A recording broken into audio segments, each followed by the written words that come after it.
I like the way your text handles the neurological studies of memory. Mostly it pertains in this chapter to working memory, although there is some allusion to long-term memory as we speak of with long-term potentiation.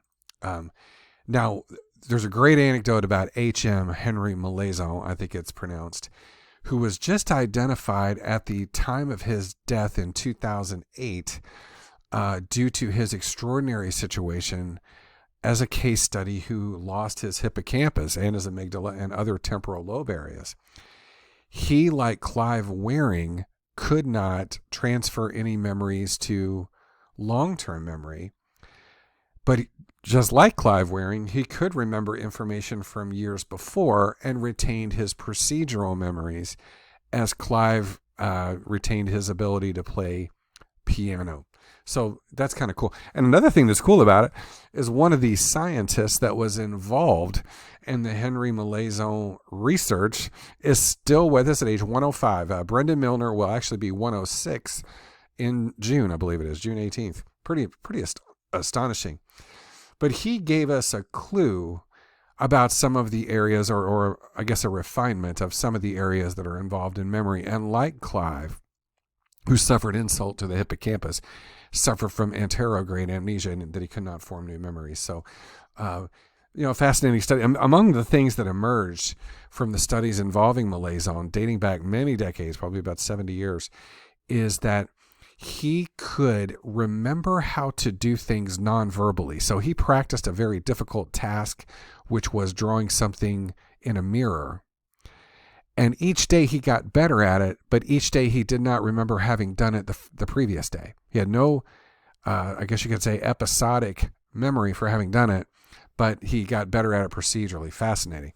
So we identified him only as HM until he died in 2008 in order to protect his identity, but apparently his family or his estate released his identity to the public. So some PET scan studies have revealed that, of course, verbal memory, as we might expect, left frontal lobe, left parietal lobe, left hemisphere generally, as we saw with Joe in a previous case study about how dominant his left hemisphere was in verbal sorts of affairs.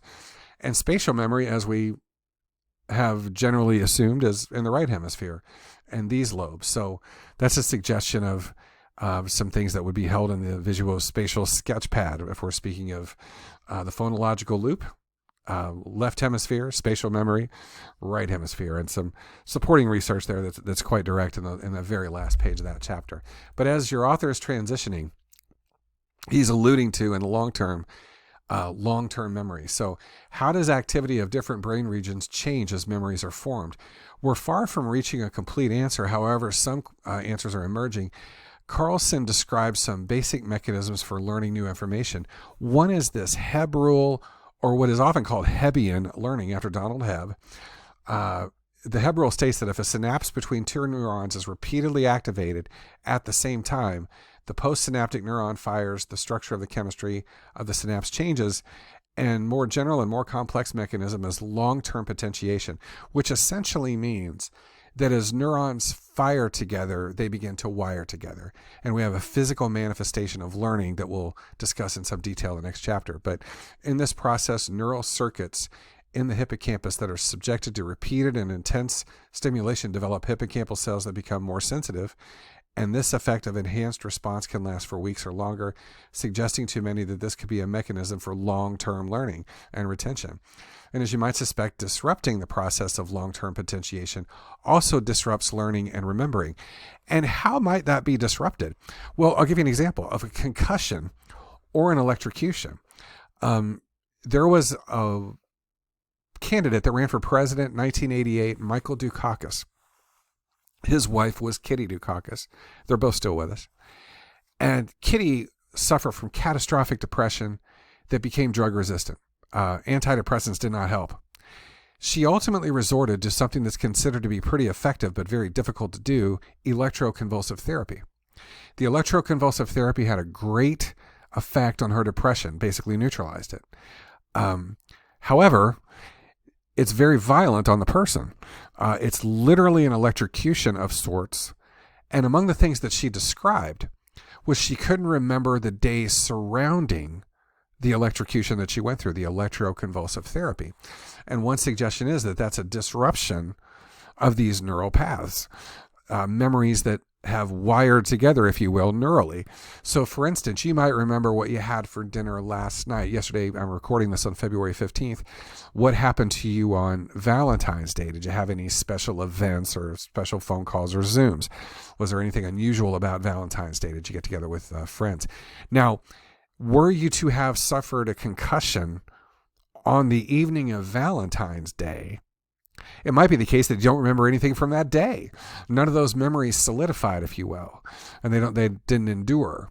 And that precise scenario happened to Kitty Dukakis, is that she swore by ECT, said it relieved her depression, but it resulted in memory loss for the days surrounding that period, as is the case with people that endure concussions that are blows to the head.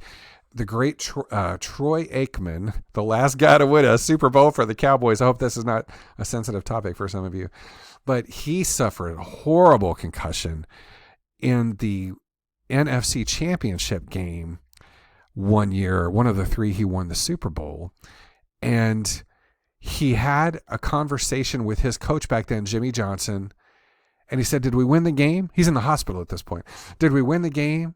And yeah, they talked about it for 5 minutes, and then his attention drifted. And 5 minutes later, Troy Aikman says to Jimmy Johnson, the coach, "Did we win the game?" He could not form a memory of what happened. He had no memory of the entire NFC Championship game, and I think they beat the Niners that year. But that's something that disrupts that potentiation. On the other hand, if it's left to form, we can form vivid long-term memories that are both semantic, in other words, the knowledge that we have about George Washington, about the periodic table, about where Australia is located, all of those things, and episodic, the episodes that happen to us.